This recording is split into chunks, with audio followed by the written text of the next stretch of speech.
12th class physics में अपन पढ़ रहे थे। अब तक 4 क्लास हो गई, 5 क्लास है। टॉपिक है चुंबकीय सतह वक्र। आज की क्लास का टॉपिक है चुंबकीय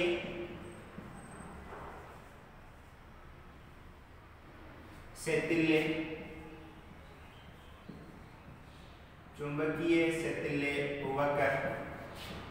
या BH वक्र।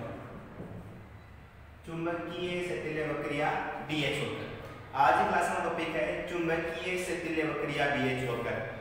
अब चुंबकीय सेतिल्य वक्र या BH वक्र किसे कहते हैं? लोह चुंबकीय पदार्थों के लिए चुंबकीय क्षेत्र चुंबकीय क्षेत्र क्या होता है? B और H।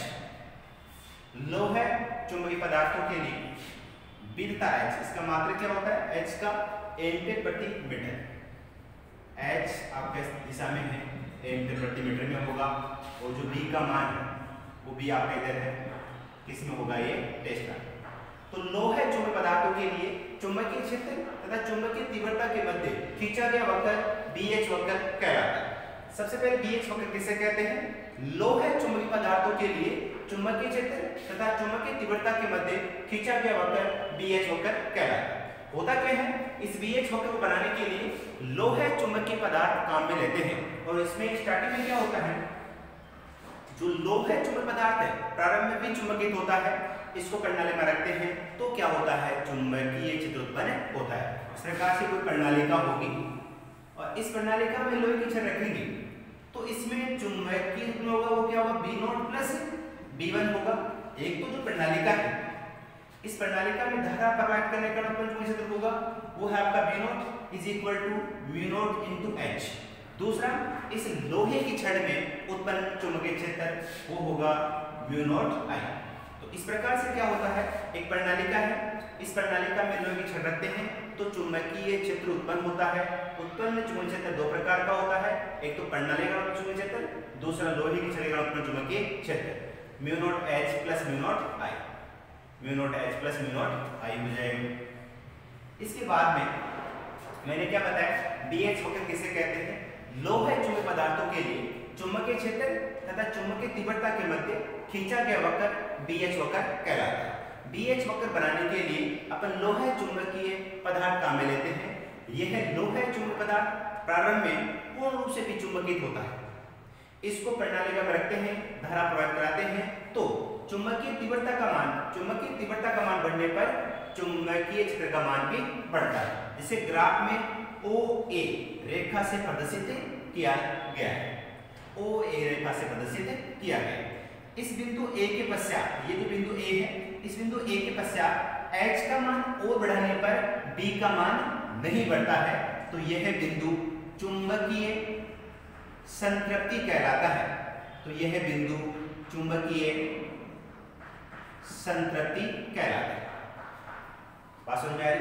मैंने क्या बताया? चुंबकीय सेतिल्य वक्र या BH वक्र, इसके लिए क्या होता है? लोह चुंबकीय पदार्थों के लिए चुंबकीय क्षेत्र और चुंबकीय तीव्रता के मध्य खींचा गया वक्र BH वक्र कहलाता है। इसमें क्या करते हैं? एक प्रणालिका लेते हैं, लोहे की छड़ रखते हैं, धारा प्रवाहित कराते हैं तो इसमें चुंबकीय क्षेत्र उत्पन्न होता है। उत्पन्न चुंबकीय क्षेत्र दो प्रकार का होता है, एक तो प्रणालिका उत्पन्न चुंबकीय क्षेत्र, दूसरा लोहे की छड़ी का उत्पन्न चुंबकीय क्षेत्र। परिणामी चुंबकीय क्षेत्र इन दोनों के चुंबकीय क्षेत्र के योग के बराबर होता है। इसमें होता क्या है? जैसे ही इसके अंदर चुंबकीय तीव्रता का मान बढ़ाएंगे तो चुंबकीय क्षेत्र का मान बढ़ेगा, दोनों का मान इस प्रकार से बढ़ेगा, जैसे ग्राफ में OA रेखा से प्रदर्शित किया गया है। बिंदु A के पश्चात H का मान और बढ़ाने पर B का मान नहीं बढ़ता है, तो यह बिंदु चुंबकीय संतृप्ति कहलाता है। उसके बाद में चुंबकीय तीव्रता का मान और कम करते हैं। चुंबकीय तीव्रता का मान कम करने पर एक बिंदु ऐसा आता है कि इस बिंदु पर चुंबकीय तीव्रता का मान शून्य हो जाता है, लेकिन चुंबकीय क्षेत्र का मान शून्य नहीं होता, क्योंकि चुंबकीय क्षेत्र का मान शून्य कहां पे होगा? यहाँ पे। तो इस बिंदु पर चुंबकीय क्षेत्र का मान शून्य नहीं होगा। तो चुंबकीय तीव्रता का मान कम करने पर एक बिंदु ऐसा आता है कि इस बिंदु पर चुंबकीय तीव्रता का मान 0 आता है, लेकिन चुंबकीय क्षेत्र का मान 0 नहीं होता है। तो यह बिंदु दहनशीलता कहलाता है। ये जो बिंदु है इसका नाम क्या हो जाएगा, धारणशीलता। ये जो बिंदु इसका नाम क्या हो जाएगा, धारणशीलता। तो इस बिंदु पर एच का मान तो 0 हो गया, क्योंकि आपको पता होगा इस रेखा पर इससे जाएगा बी का मान बढ़ेगा, जाएगा नीचे कम होगा, इधर एच का मान बढ़ेगा, इधर एच का मान कम होगा, तो इस रेखा पर एच का मान 0 होगा और इस रेखा पर बी का मान 0 होगा। ठीक है बात। उसके बाद में प्रणाली धारा जैसे विपरीत करते हैं, धारा का मान और कम करते हैं, तो एच का मान ऋणात्मक दिशा में बढ़ता है और एक बिंदु सी आता है। इस बिंदु सी पर चुंबकीय क्षेत्र बी का मान 0 हो जाता है, लेकिन एच का मान ऋणात्मक में अधिकतम होता है, जिसे निग्रहिता या निग्रह क्षेत्र कहते हैं, जिसे निग्रहिता या निग्रह क्षेत्र कहते हैं। उसके पश्चात धारा के मान में और कमी करने पर पुनः संतत बिंदु डी प्राप्त होता है, पुनः संतत बिंदु डी प्राप्त होता है।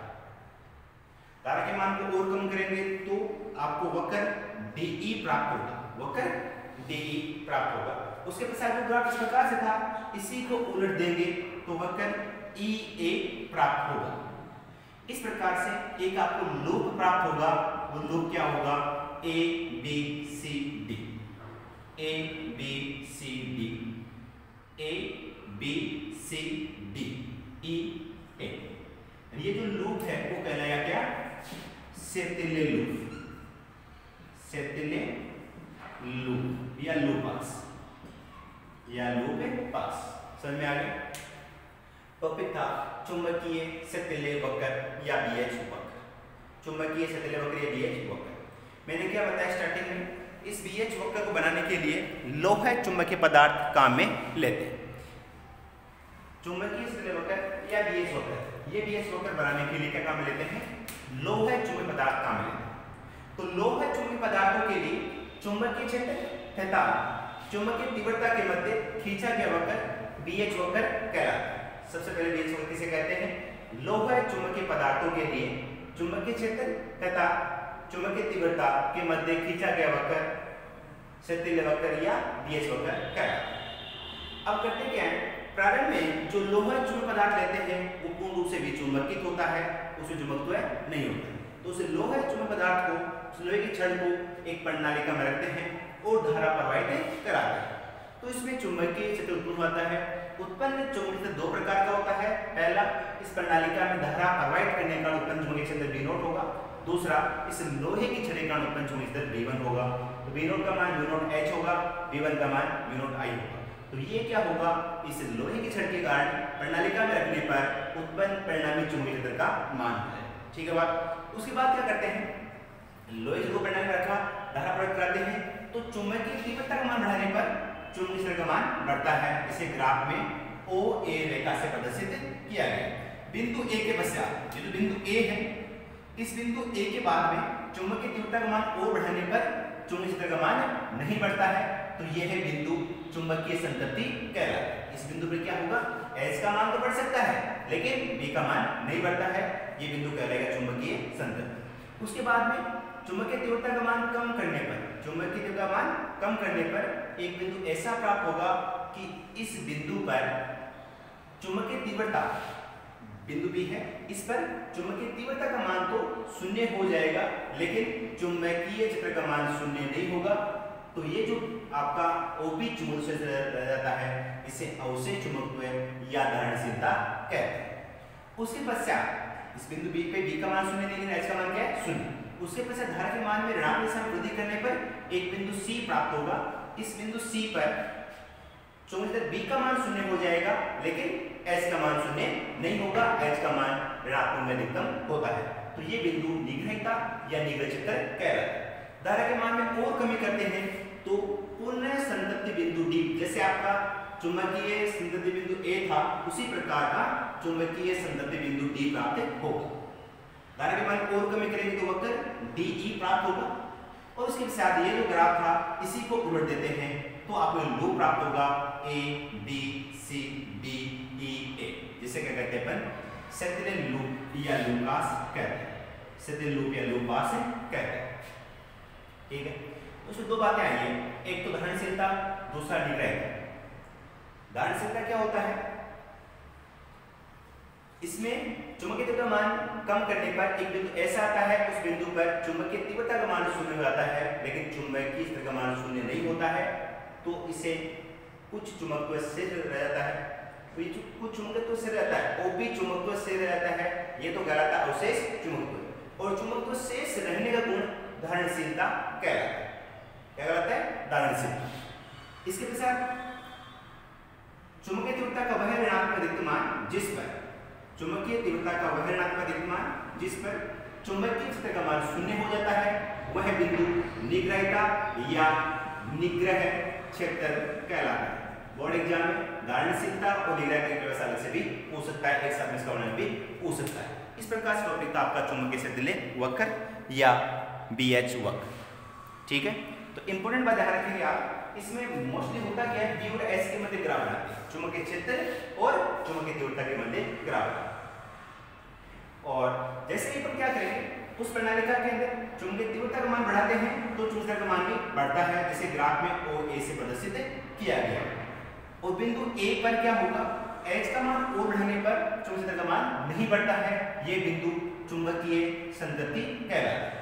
उसके बाद बिंदु A के बाद में H के मान में कमी करने पर एक बिंदु ऐसा आएगा कि इस बिंदु पर चुंबकीय क्षेत्र का मान शून्य नहीं होगा, लेकिन चुंबकीय तीव्रता का मान शून्य हो जाएगा, ये बिंदु धारणशीलता कहलाता है। धारा के मान में ऋणात्मक और कमी करने पर एक बिंदु ऐसा प्राप्त होगा, उस बिंदु पर H का मान ऋणात्मक अधिकतम होगा, लेकिन B का मान शून्य हो जाएगा, ये बिंदु निग्रहिता कहलाता है। धारा के मान में कमी करने पर, धारा के मान और वृद्धि करने पर पुनः संतृप्त बिंदु जो आपका संतृप्त बिंदु A था, उसी प्रकार का बिंदु D प्राप्त होगा। धारा के मान में कमी करने पर वक्र D प्राप्त होगा, और उसके साथ ये जो आपका ग्राफ है इसी को उलट देंगे तो एक loop A B C D E A प्राप्त होगा, जिसे लूप या लूपास कहते हैं। तो दो परिभाषाएं हैं, एक धारणशीलता, दूसरा निग्रहिता। धारणशीलता किसे कहते हैं, वह बिंदु जिस पर चुंबकीय तीव्रता मान शून्य होता है, लेकिन चुंबकीय द्रव्यमान शून्य नहीं होता है। तो ये जो OP चुंबक से रहता है वो कहलाता है अवशेष चुंबकत्व है, और चुंबकत्व शेष रहने का गुण धारणशीलता कहलाता है। निग्रहिता वह बिंदु जिस पर H का मान ऋणात्मक में अधिकतम होता है, लेकिन चुंबकत्व का मान शून्य हो जाता है, तो वह बिंदु निग्रहिता या निग्रह क्षेत्र कहलाता है। तो ये आपका टॉपिक कंप्लीट होता है।